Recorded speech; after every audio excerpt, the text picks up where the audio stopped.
Fala pessoal, beleza? É sempre um prazer estar aqui com vocês falando sobre a relação humano, cão e sociedade numa profissão tão importante e gostosa como é o adestramento e que se torna cada vez mais importante numa sociedade como a brasileira, que nós temos mais cães nos lares familiares do que crianças.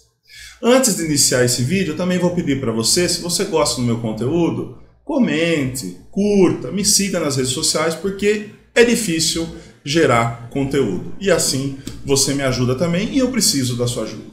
Beleza? Bom, pessoal, esse vídeo eu vou falar, mas na verdade, se você é sensível, por favor, retire-se desse vídeo. Então, vou repetir. Pessoas sensíveis devem se retirar desse vídeo, porque esse vídeo é forte. Pois é, pessoal, é assim, exatamente dessa forma, que uma ativista abolicionista veterinária se coloca no vídeo dela com muita raiva, através de fácil leitura da expressão corporal e facial e de palavrões que ela emite no vídeo, que não condiz com a elegância de uma pessoa que tem títulos acadêmicos, né? Não condiz com a educação de uma pessoa que tem um nível educacional melhor, né, que a maioria da população, mas que ela simplesmente faz no vídeo porque ela talvez julgue ser válido mediante a defesa do ponto de vista dela. É assim que ela se dirige, de uma forma muito agressiva e, curiosamente, se a gente pegar os positivistas e os abolicionistas, vamos colocar de forma geral, lógico que tem exceções, mas os mais radicais, eles vão se colocar assim de uma forma muito agressiva. Agora, antes que eu entre no mérito do vídeo, dizer o seguinte: o abolicionismo animal é muito importante, assim como o bem-estar animal clássico, o utilitarismo preferencial, o neo-bem-estarismo, todos eles são movimentos muito importantes para que a gente entenda a nossa relação e a relação da sociedade com os animais, e o quanto cada um desses movimentos contribui para o progresso da sociedade em relação aos animais. Então eu sempre falo para os adestradores lerem sobre abolicionismo, tem muita coisa legal. Talvez tenha mais coisas que sejam proveitosas do que não proveitosas. Pelo menos os que eu li, eu me identifiquei com muita coisa bacana. No entanto, como toda ideologia, vão existir os extremistas, vão existir os radicais, como o adestramento positivo também. Foi um movimento importante, mas que ao longo dos anos se tornou radical, extremista. E aí o extremista, ele não quer saber de ciência, ele quer saber de dogmatismo, ele quer saber de radicalismo.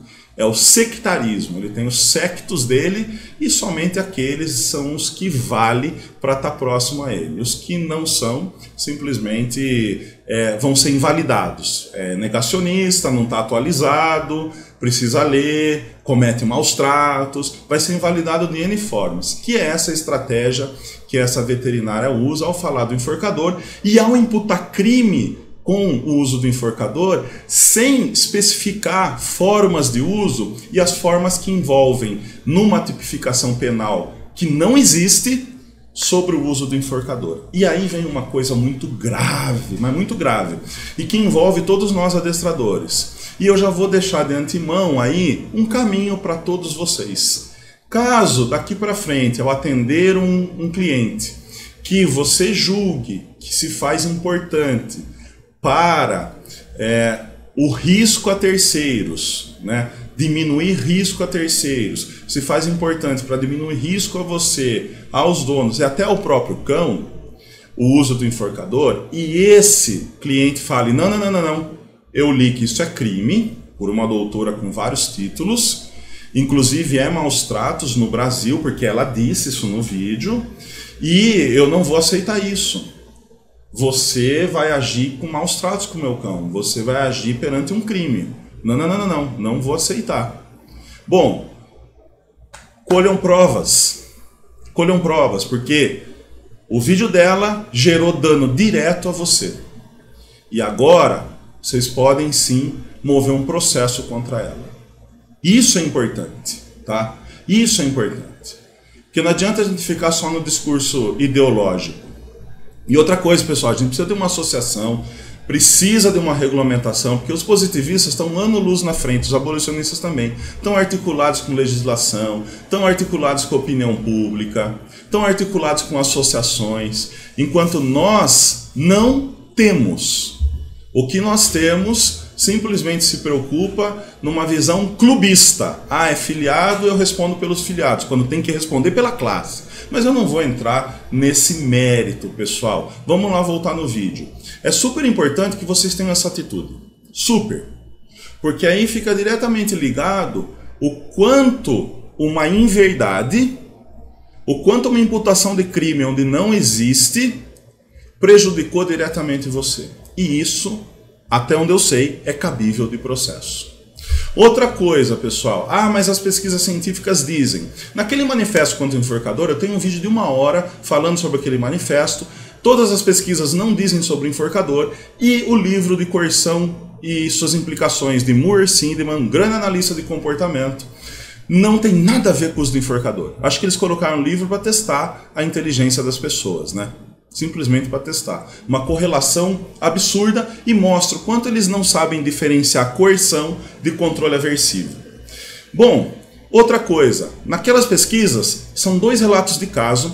Um deles é um dono de cão que suspendeu o cão dele por 1 minuto, um pastor alemão por 1 minuto, diante de uma situação, e esse pastor alemão teve que ser sacrificado e deu lá os problemas de alteração de rompimento de traqueia, de alteração intraocular, e os problemas que eles gostam muito da carteirada no uso do enforcador, como somente colocar o enforcador no pescoço do cão e independe do uso que você fizer, vai causar aquilo, que é uma mentira, não se sustenta, nem cientificamente. Lembrando que relato de caso não é pesquisa científica. O outro relato de caso é de uma veterinária oftalmologista que fez com 2 grupos controle.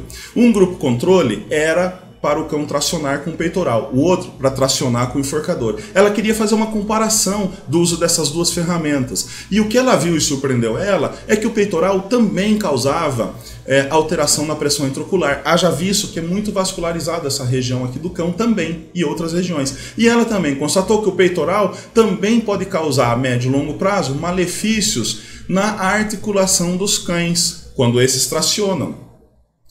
No entanto, pessoal, que o enforcador também deu os malefícios de pressão intraocular e a médio e longo prazo vai causar outros malefícios também. Mas são relatos de caso, mediante a uso específico, e relato de caso não tem a validação científica que ele se propõe a dar dando essa carteirada. Então isso nós temos que tomar cuidado. Agora, se a doutora tem pesquisas mais atuais, por que não colocou no vídeo? Por que não colocou no corpo da postagem? Porque só respondeu com agressividade, com animosidade, com emoções afloradas, e ainda quis se esquivar de pessoas que fossem contra ela já no começo do vídeo, né? Retirem-se os mais sensíveis, ou seja, retirem-se aqueles que discordam de mim.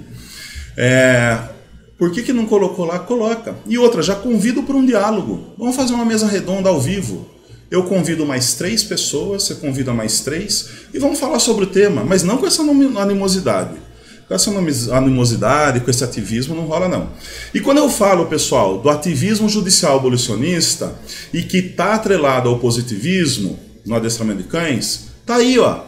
Só você pesquisar fotos que você vai ver ligação direta com o ativismo judicial abolicionista e convido a doutora a apresentar os seus vídeos. Apresente os seus vídeos com variados cães e variados portes, com cães com agressão social, com cães com agressividade instrumental direcionada a pessoas, de porte grande, com grande dano. E essa mesma raiva tinha que ser utilizada com os colegas dela que contêm os cães nas clínicas veterinárias diariamente e que vão causar trauma mental. Olha o mentalismo, que absurdo, né? Bom, pessoal, tudo isso é dito em 6 minutos, eu estou falando em 10. E aí a gente não vê esse ativismo. Vai falar, mas é para o bem-estar dos cães. Pois é, mas quando a gente fala de comportamento também envolve essas questões, só que não é levado a sério. E aí, pessoal, vamos lá. E aí, eu estou falando muito e aí, é que o tempo está curto. Ficam essas questões. Outra coisa, esse é o mesmo tipo de pessoa que em aula de pós-graduação é essa pessoa que fala o seguinte: não deixar os cães dormirem no sofá é maus tratos. Bom, se para ela maus tratos é isso, imagine enforcador. Quero ver a tipificação penal, doutora. Quero ver. É a forma que se usa sim. e a gente tem que pensar isso daí num debate muito mais rico que esse empobrecimento que você se propõe a colocar. Valeu, pessoal, abraço a todos, bom final de semana.